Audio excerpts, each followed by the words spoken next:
వి gold trusted gold buyers. మీరు తాకట్టు పెట్టిన బంగారాన్ని విడిపించి ఈ రోజు ఉన్న మార్కెట్ ధరకు కొనబడును. హాయ్, హలో, నమస్తే, welcome back to iter media. ఈరోజు మనతో ఉన్నారు సీనియర్ స్టాక్ మార్కెట్ అనలిస్ట్ అయిన ప్రభు గారు.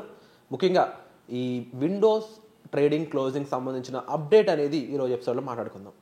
Hi sir. హలో అండి. సార్, జనరల్గా విండో ట్రేడింగ్ గురించి ఎక్కువ మందికి ఐడియా ఉండొచ్చు, బట్ స్టిల్ మరొకసారి విండో ట్రేడింగ్ అంటే ఏంటి, దీంట్లో ఒక కొత్త మార్పు, దీన్ని క్లోజ్ చేయబోతున్నారని చెప్పేసి దానికి సంబంధించిన రీజన్స్ అనేవి కూడా మన ఆడియన్స్కి కాస్త ఎలాబరేట్ చేస్తారు. అంటే సెబీ ఇప్పుడు రిస్ట్రిక్షన్స్ బాగా తెస్తుంది. ఎందుకంటే క్లయింట్ ఓరియంటెడ్ సేఫ్టీ కోసం ఎక్కువ ప్రికాషన్స్ తీసుకుంటుంది. ఎవరు కూడా ఇన్వెస్ట్మెంట్ చేసిన వాళ్ళు కానీ ట్రేడింగ్ చేసేవాళ్ళు కానీ ఎక్కువ నష్టపోకూడదు. డబ్బులు హార్డ్ అండ్ మనీ సంపాదించినప్పుడు ఇన్వెస్ట్మెంట్ చేసి సంపాదించుకోండి, ట్రేడింగ్ చేసి ఎందుకు పోగొట్టుకుంటారు. లేదా ఇట్లా మ్యానిపులేషన్స్ కొన్ని ఉంటాయి. ఈ విండో క్లోజింగ్ అనేది ప్రో అకౌంట్. యాక్చువల్గా ఏదైనా లిస్టెడ్ కంపెనీస్కి ప్రో అకౌంట్స్ ఉంటాయి. ఆ ప్రో అకౌంట్స్లో వాళ్ళు ఏంటంటే కొన్ని రిస్ట్రిక్షన్స్ ఉంటాయి. ఇదివరకు అంటే వాళ్ళ వరకు బ్లాక్ చేసేవాళ్ళు. ఏదైనా ఇష్యూ ఉందనుకోండి, బోనస్ కానీ స్ప్లిట్ కానీ ఇట్లా ఉన్నప్పుడు ఏం చేస్తారంటే అది బ్లాక్ చేస్తారు. అంటే ఏ స్క్రిప్ట్నైనా మ్యానిపులేషన్ చేసుకోవడానికి, ఎందుకంటే మేనేజ్మెంట్ కోటా ఎక్కువ ఉంటుంది. ఆ కోటా ఎక్కువ ఉన్నప్పుడు కొంతమంది ఏం చేస్తారంటే ఆ స్క్రిప్ట్ని ప్రైజ్ని పెంచడానికి మ్యానిపులేట్ చేస్తారు. సో అట్లాంటివి చేయకుండా రిస్ట్రిక్షన్ చేయడానికి సెబీ కొత్త ప్రికాషన్ తీసుకుంది. ఇదివరకు పెద్ద చూసేది కాదు, అంత రిస్ట్రిక్షన్స్ ఏం లేవు. ఇప్పుడు 48 hours ముందు క్లోజ్ చేస్తుంది. అంటే అప్పుడు వాళ్ళు ఏం చేయలేరు. మనం లాస్ట్ 8/8/2000 కూడా ఒక స్కామ్ చూసాం. గుజరాత్ నుంచి ఒక లేడీ దాదాపుగా 460 అకౌంట్లు ఓపెన్ చేసి లిస్టింగ్ అప్పుడు జస్ట్ 1 day బిఫోర్ లిస్ట్ అయిన తర్వాత అందరికీ అలాట్మెంట్ అయిన తర్వాత అక్కడి నుంచి ఒక్క అకౌంట్కి ట్రాన్స్ఫర్ చేసుకొని దాన్ని మ్యానిపులేట్ అట్లా చేసి బాగా లాభాలు పొందారు. అదే మన కార్వీ స్కామ్ కూడా. అప్పుడు ఏం చేశారంటే కార్వీ స్కామ్ కూడా బయటికి ఎందుకు వచ్చిందంటే, ఇప్పుడు మనం ఐపీఓ అప్లై చేస్తాం, మనం పెట్టిన మినిమం అమౌంట్ 15,000 కానీ మ్యాక్సిమం 2 lakhs కానీ మొత్తం రావు కదా. వాళ్ళ సబ్స్క్రిప్షన్ ప్రకారం ఎంత అలాట్మెంట్ చేయాలో చూసి వాళ్ళు చేస్తారు.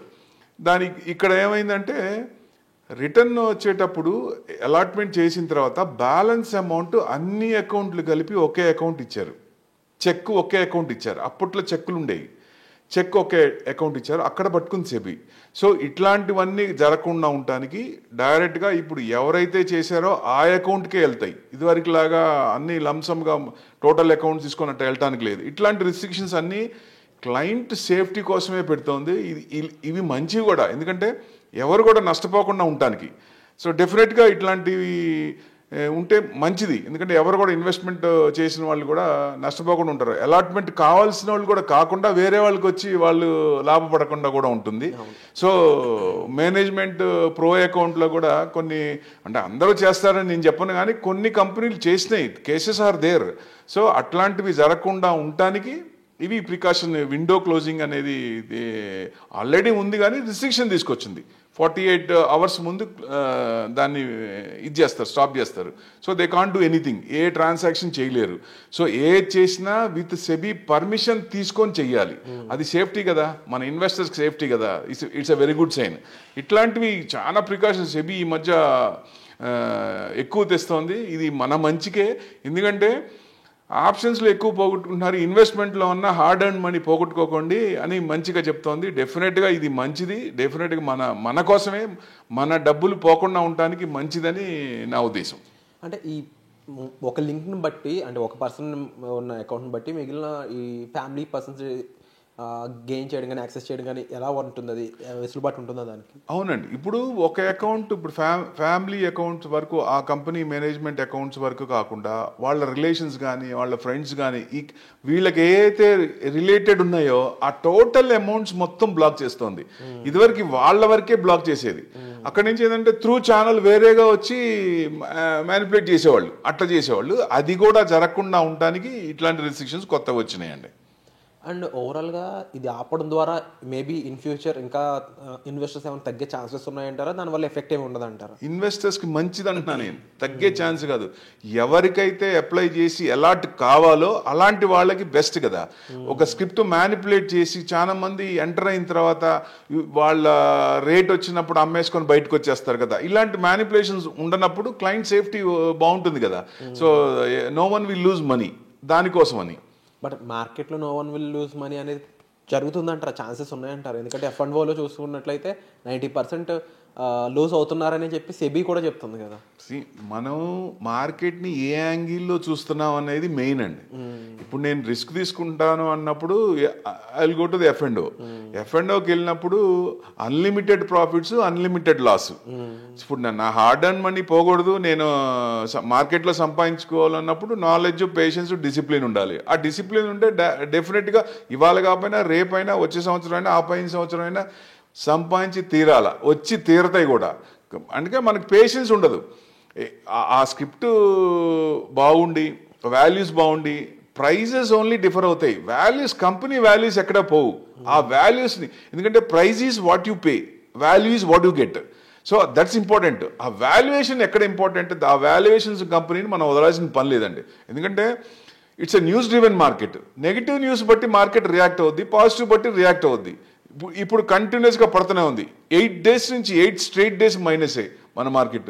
కానీ కంటిన్యూస్గా అలా ఉండదు కదా.